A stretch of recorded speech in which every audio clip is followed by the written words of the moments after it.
السلام علیکم ورحمۃ اللہ وبرکاتہ۔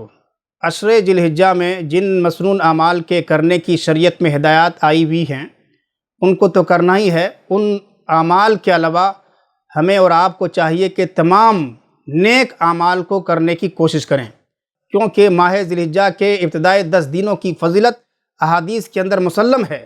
اللہ رب العالمین کے نزدیک سب سے زیادہ معظم دن عشر ذی الحجہ کے دن ہیں اور اجر و ثواب کے حامل ہیں۔ اللہ رب العالمین کو ان دنوں میں نیک اعمال کرنا بے انتہا محبوب ہیں، بے انتہا پسندیدہ ہیں۔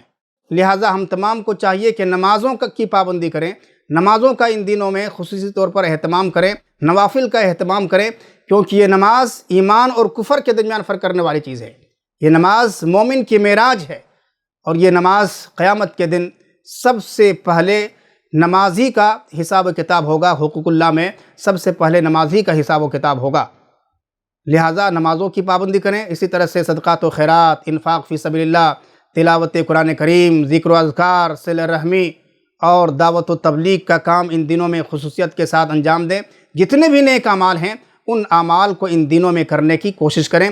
سلف صالحین ان دنوں کی بڑی قدر کیا کرتے تھے، لہٰذا ہمیں بھی چاہیے کہ ان دنوں کو غنیمت جانیں اور زیادہ سے زیادہ نیک اعمال کو انجام دینے کی کوشش کریں۔